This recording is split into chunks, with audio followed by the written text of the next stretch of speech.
de la sécurité, il prend place dans un contexte où un certain nombre de difficultés ont été observées par tout le monde entre la police et la population.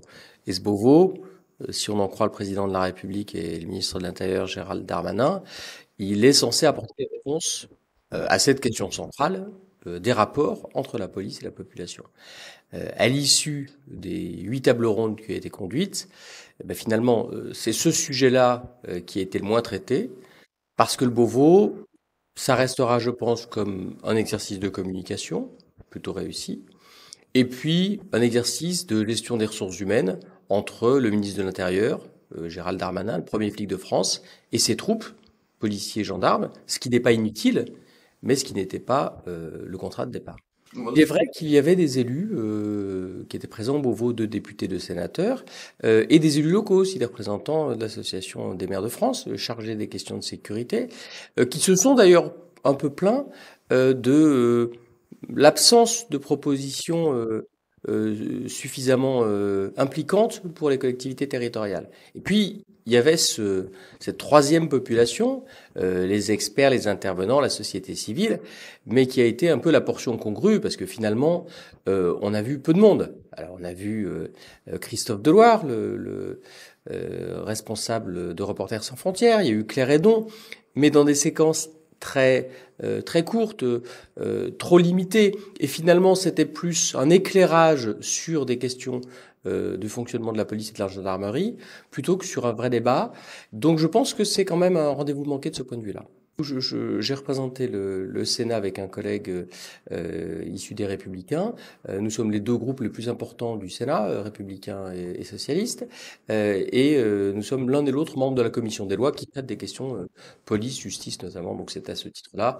Et comme je travaille beaucoup sur les questions de sécurité, que j'ai eu la chance de participer au Beauvau. C'était un cycle de tables rondes spécialisées, certaines sur les moyens, certaines sur le maintien de l'ordre, d'autres sur les images, d'autres sur le contrôle interne.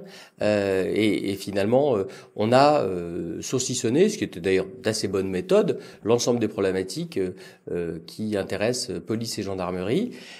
Voilà, je regrette à l'issue de ces travaux, effectivement, que on ait eu insuffisamment présente la société, la population, les gens dans ces tables rondes, parce que finalement, on était plutôt dans une espèce de super comité technique paritaire, c'est-à-dire les policiers qui s'adressent à leur patron ou les gendarmes en disant voilà, on aimerait ci, on aimerait ça, exposant leurs conditions de travail. Mais on était parfois un peu sur la pointe des fesses sur nos sièges en observant un débat entre un patron et ses salariés. Et je pense qu'il aurait fallu que ce soit moins interne, moins orienté boutique et plus ouvert sur la société.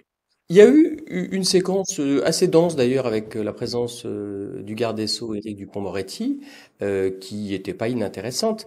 Mais là encore, on n'était pas là pour interroger la police de la République, la gendarmerie de la République, mais plutôt pour assister au débat que cette police et cette gendarmerie avaient avec leur patron, Gérald Darmanin. Alors je suis allé à Roubaix pour les annonces lors de la clôture du Beauvau de la sécurité par le président de la République Emmanuel Macron. Moi, je suis au fond déçu. Je pense que sur les constats, on a un certain nombre de choses qui ont été dites. C'est parfois difficile pour les forces de l'ordre, police et gendarmerie, d'entendre les revendications de la société. Quand on parle euh, dérapage, violence policière que je mets entre guillemets parce que c'est un sujet qui est extrêmement compliqué. Mais on voit bien que on a des agents, policiers et gendarmes, qui travaillent dans des conditions difficiles, auxquelles il faut rendre hommage, que la plupart d'entre eux se comportent bien. Ce sont des fonctionnaires qui font correctement leur travail, avec beaucoup de cœur, dans des conditions difficiles. Malgré tout, ce que la population, elle, voit, c'est les quelques opérations qui se soldent mal, c'est les difficultés qu'on a eues lors de la période des Gilets jaunes, lors des opérations de maintien de l'ordre. Et ces questions-là, on a du mal à les aborder. Je suis pas certain que le Beauvau permette d'y répondre vraiment. Un exemple très concret, le contrôle. IGPN, IGGN, Inspection générale de la gendarmerie nationale et de la police nationale. Le manque qui est exprimé et reconnu par tout le monde, c'est à la fois un manque d'indépendance et de transparence. On nous a présenté, lors du Beauvau même, l'exemple d'une instance anglaise qui est totalement autonome et qui produit des résultats particulièrement intéressants. Sauf que la solution qui nous est proposée par le président de la République, c'est une espèce de délégation parlementaire sur le modèle de la délégation parlementaire au renseignement. C'est pas du tout à la hauteur des enjeux. Le Parlement n'a pas besoin que le président de la République propose une délégation parlementaire. Quand on a besoin de se saisir, on le fait. Voir l'affaire Benalla, on peut créer des commissions d'enquête, des missions d'information.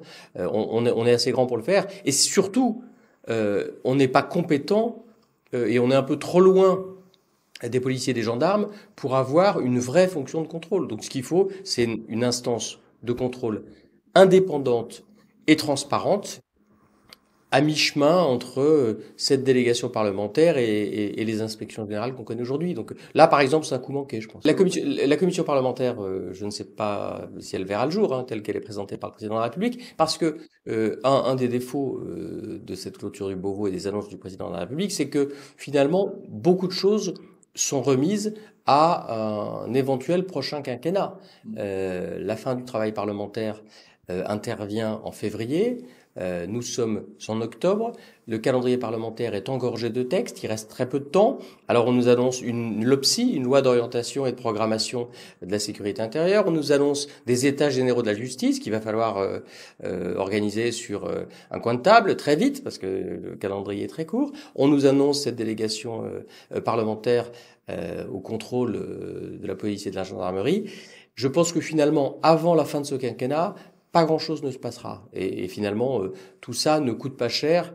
Ces annonces ne coûtent pas cher, même si certaines ne sont pas inintéressantes. Il faudra attendre le prochain quinquennat pour voir comment tout ça tourne. La question de l'équipement des policiers est une question centrale. Et il faut reconnaître que à la fin de ce quinquennat, il y a eu des investissements très importants pour les forces de sécurité intérieure, police et gendarmerie, qui viennent d'ailleurs compenser un retard manifeste. Il suffit d'aller dans des commissariats, et on peut aller dans les nôtres, à Châlons, à Monceau, pour voir le déficit d'investissement, le manque de moyens et le caractère un peu de bricolage parfois dans lequel travaillent nos policiers et nos gendarmes. Donc c'est bien qu'il y ait les moyens. Ils ont eu des véhicules, ils ont eu un équipement, des armes, ils ont des crédits pour la formation. Mais je pense que maintenant il faut poursuivre ça sur le long terme, avoir des moyens réguliers pour entretenir les véhicules, pour entretenir les casernes ou les commissariats.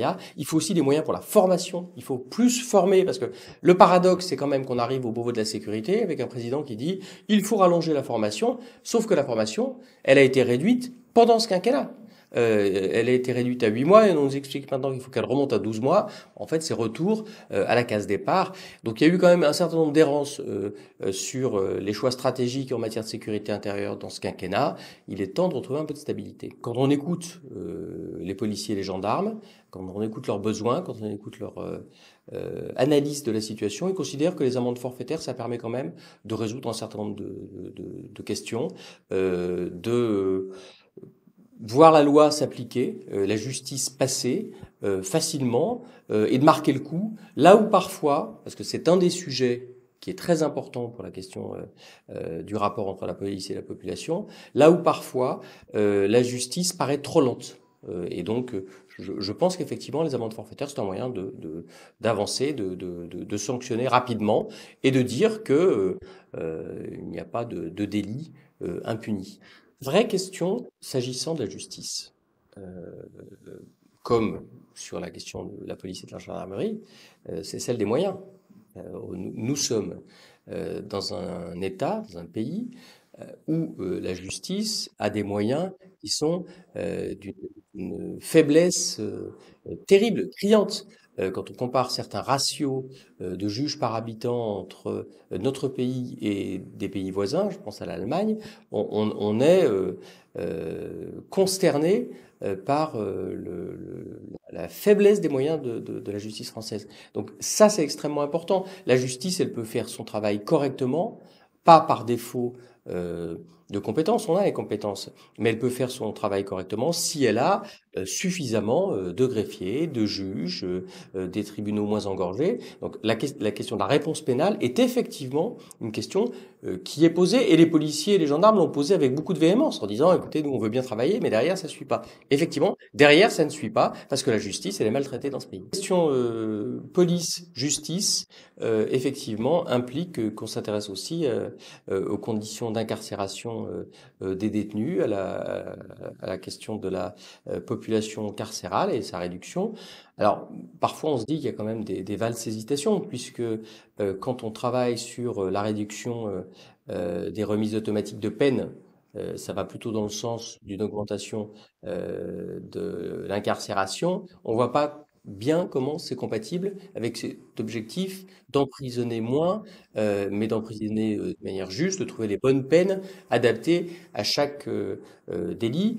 Voilà, donc je pense que on a beaucoup de travail à faire, et je ne crois pas que les États généraux de la justice qu'on nous annonce un peu à la hâte permettent d'aller au bout de ces questions. Alors, on est aux prémices des réflexions présidentielles, donc les programmes ne sont pas aboutis complètement.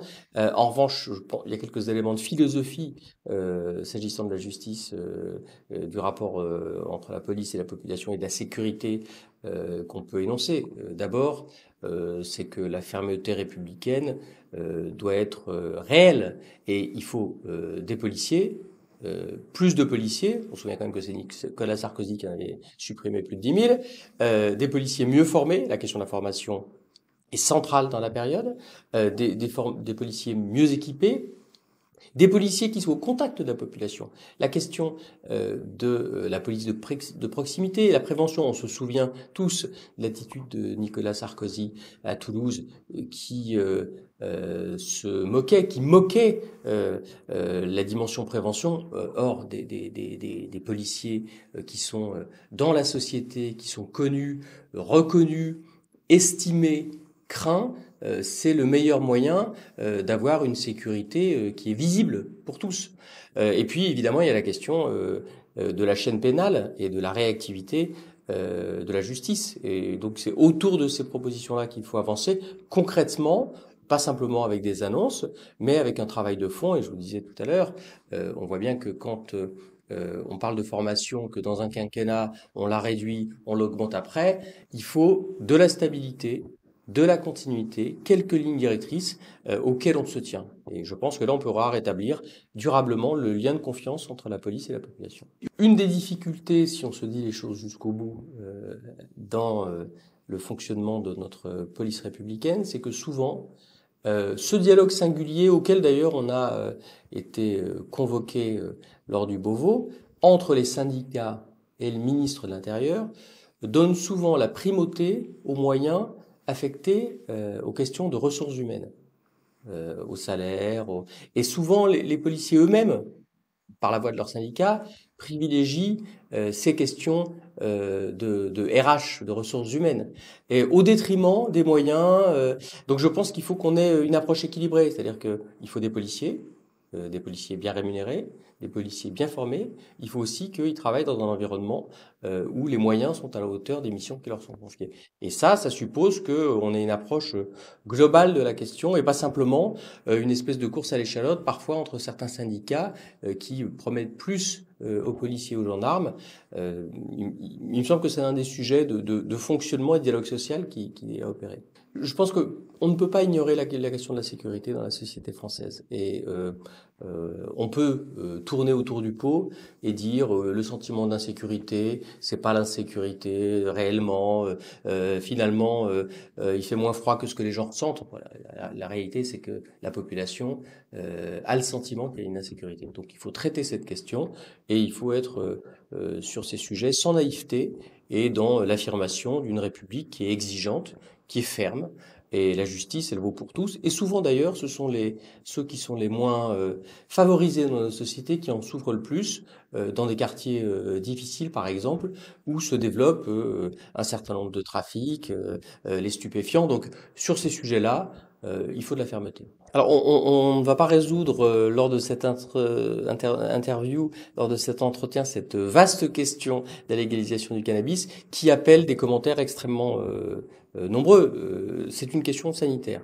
On ne peut pas nier que les molécules elles-mêmes posent problème. Donc ceux qui regardent la question sanitaire disent attention, c'est quand même une molécule dangereuse. Ceux qui regardent les trafics disent vous voyez bien que la prohibition crée le trafic. Et donc sont sur une position plus libérale. Moi je pense qu'il faut avancer vraiment toute la société ensemble sur cette question-là, avec un grand débat. Moi je suis pas hostile a priori à l'idée d'une légalisation, mais il faut vraiment qu'elle soit comprise, elle soit voulue par tous et qu'elle soit maîtrisée. Parce que si c'est pour lâcher dans de mauvaises conditions sur un sujet qui quand même du point de vue sanitaire n'est pas anodin, alors on risque d'avoir des lendemains qui déchantent. Donc un grand débat me semble utile pour que la société se détermine, parce qu'on peut toujours avoir une mesure, mais si elle n'est pas comment dire acceptée, si elle n'est pas validée, si elle n'arrive pas au bon moment dans la société, alors ça échouera. Donc il faut qu'on se détermine collectivement sur ce sujet. C'est vrai que c'est un sujet, c'est l'Arlésienne, hein, c'est le serpent de mer de la vie politique et des questions de sécurité. Et effectivement, les conséquences néfastes de la mauvaise gestion de cette question du cannabis notamment, des stupéfiants en général, mais du cannabis notamment, produisent de la violence, des trafics, qui dans certains territoires de la République, empêchent les gens de vivre correctement. Donc il faut le traiter. On sait aussi que ce sujet-là, il est inflammable. Il est inflammable et que il offre le micro ou l'opportunité de prendre la parole à tous les démagogues, à tous les populismes, alors qu'il faudrait un débat un peu tranquille, un peu serein, pour qu'on pose les choses.